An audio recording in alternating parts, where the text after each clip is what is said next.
Pakistanis and one Afghan man, the judge said that the victims had been treated as though they were worthless. One of the factors leading to that was the fact, he said, that they were not part of your community or religion. The court had been told that the gang of men had preyed on white girls in the Lancashire town of Haywood, in some cases raping them, in the words of the judge, callously, viciously and violently. Gerald Clifton went on to say all of you treated them as though they were worthless and beyond any respect. One of the factors leading to that was the fact that they were not part of your community or religion. A number of people today have joined in the calls for further investigations as to whether the case was dealt with by Greater Manchester Police with a degree of political correctness. Some worked as taxi drivers, some worked in takeaways. They worked together. They conspired to groom young, vulnerable girls in Rochdale. One was as young as 13. They gave these girls free food, alcohol, cannabis in some cases. In return, they got sex. If these girls refused, then these men used violence against them. But what is causing concern here in the town is a statement by the police that they believe there may be dozens more victims in this particular case. This issue of grooming has caused a great deal of concern, and they may indeed believe that other men may have been involved too. However, of those convicted, all of them are Asian. They targeted young girls because they were not part of their community or religion. The men of Pakistan and Afghan origin were sentenced to a total of 77 years in jail for grooming their victims for sex, and handing down the jail terms, the judge accused the group of being driven by lust and greed and treating the children like they were worthless. Among those who asked whether political correctness may have played a part in the police approach to the case was the Education Secretary. I don't think that political correctness should get in the way. The judge, when he was sentencing these men, said to the defendants that the girls chosen, the victims chosen by these defendants, quote, were chosen because they were not of your community or religion. I was 12. The men were in their late 20s. I was in a relationship with one. Then he would start asking me to have sex with his brothers, his friends. They target the most vulnerable. Teenagers, often young girls, befriended by older men who go on to abuse, rape and exploit them. In the last 10 years, there's been a huge increase in on-street grooming, as it's known, especially in the North and in the Midlands. Controversially, the victims have been reported as mainly white, the perpetrators as Pakistani Muslims. She just became a completely different person. She was really aggressive and defensive. She just didn't want to spend any time with us at all. She was just 14. Her boyfriend worked in his father's takeaway. She just trusted somebody who destroyed her trust, really. He just passed her around to other people for his own pleasure. It's quite evil, really. Some campaigners have claimed that the authorities are reluctant to tackle the issue of grooming because of political correctness. A number of police forces we approached don't even record the ethnicity of offenders. Up to 50 more men could be wanted in connection with this ring. That's come from a briefing the Greater Manchester Police have given, and it does indicate that another 50 people, we believe, from that same South Asian community may well be arrested in the coming days in connection with this ongoing inquiry. CEOP are investigating why there may be a majority of Asians in these particular kinds of offence. Now, Mohammed Shafiq, who's from the Ramadan Foundation, has gone... So that's like a Muslim community leader, yes, absolutely. Yeah. Is immersed in that community, and he has gone further. He has said in a statement this afternoon, if you look at 77 recent convictions, 67 are Pakistani men, and therefore common sense would tell you that we have a problem, that we have an over-representation of British Pakistani men. And he goes on to say, we've got to be honest and open to deal with this issue. They think that white girls are worthless. They think that they can use and abuse these girls without a second thought. So, I mean, very strong comments coming from Mohammed Shafiq there, and really kind of flying in the face of the official comments that we were getting yesterday. Mohammed Shafiq is a campaigner who believes sensitivities around race have meant that the authorities and the community have been reluctant to deal with the issue.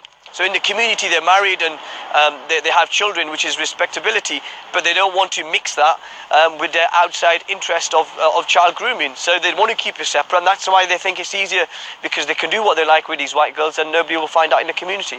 Recent high-profile convictions have involved mainly Pakistani gangs. Detectives say they learnt lessons following Operation Retriever in 2010.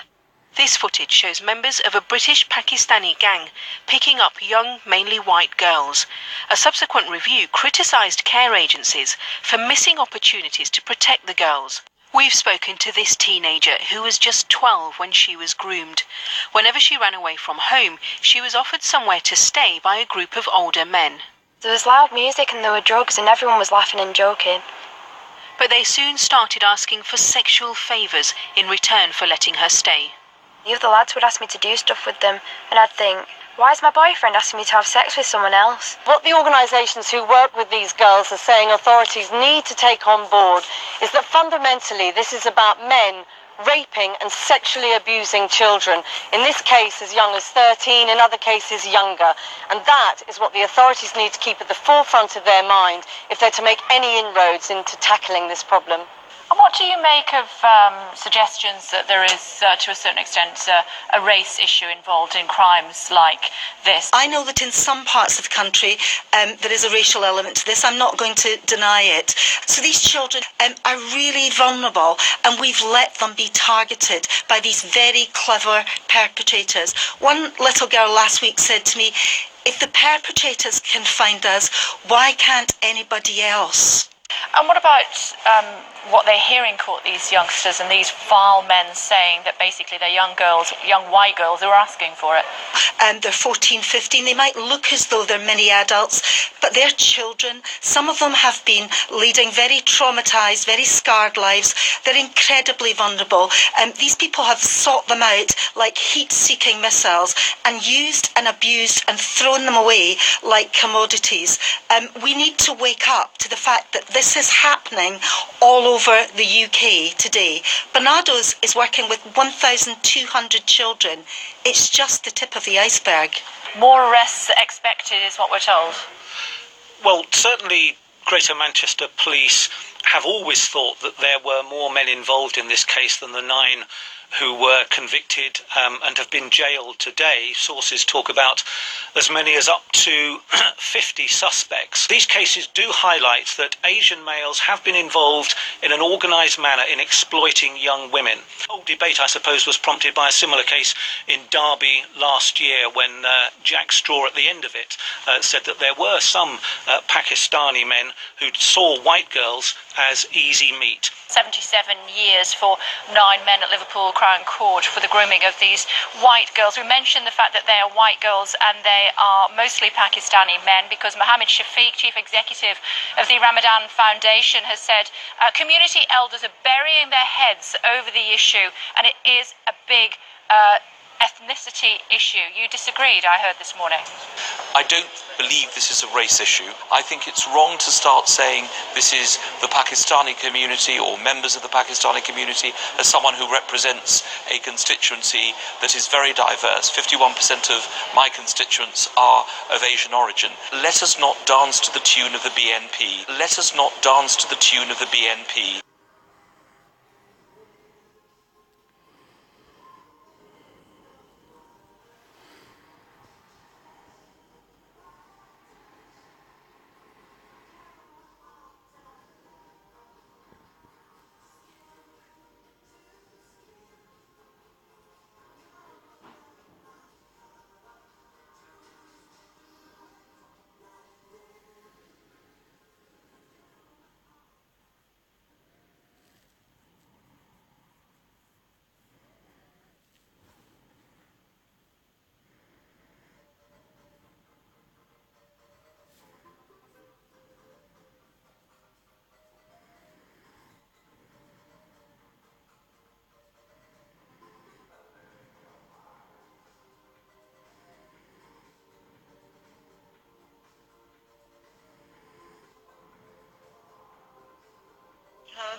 رسول الله صلى الله عليه وسلم قدوة حسنة، حيث عقد على زوجته عائشة وكان سنها 6 سنوات، وبنى عليها يعني دخل عليها صلى الله عليه وسلم 9 سنوات. يقول 6 سنوات. لا، عقد عليها وهي 6 وتزوجها يعني العقد في 6 والبناء اللي هو الدخول في 9 سنوات. ولنا في رسول الله صلى الله عليه وسلم إله إلا الله. مرورنا في بغداد أراد الإمام أن يرتاح من عناء السفر، فأمر بالتوجه إلى منطقة العطيفية. تتنطق كده مضبوط؟ صح. طيب، حيث يسكن هناك رجل إيراني الأصل يقال له سيد صاحب. كانت بينه وبين الإمام معرفة قوية، وبعدين فرح سيد صاحب بمجيئنا، وكان وصولنا إليه عند الظهر، فصنع لنا غداء فاخرا. دخلنا يا دكتور. نعم. ولما حان وقت النوم وكان الحاضرون قد انصرفوا إلا أهل الدار، أبصر الخميني صبية بعمر 4 سنوات أو 5 سنوات، لكنها جميلة جدا. فطلب الإمام من أبيها سيد صاحب إحضارها للتمتع بها. وافق أبوها بفرح بالغ، فبات الإمام الخميني والصبية في حضنه. شو بقول إيه؟ ونحن نسمع بكاءها وصراخها طوال الليل. عيلة 4 سنوات، وهذا الصبية عندها 4 سنوات، يعني من القبل والدبر حتى البنت تبكي وتصرخ ولا رحمة في قلبه. المهم أنه أمضى تلك الليلة يا دكتور. محمد رسول الله.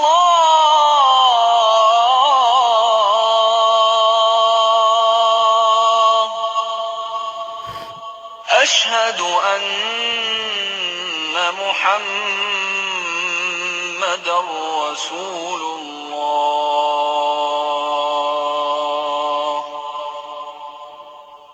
حي على الصلاة.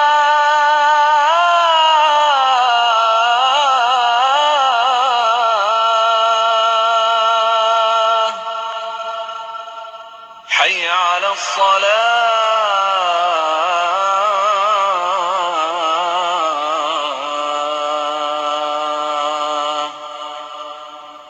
حي على الفلاح.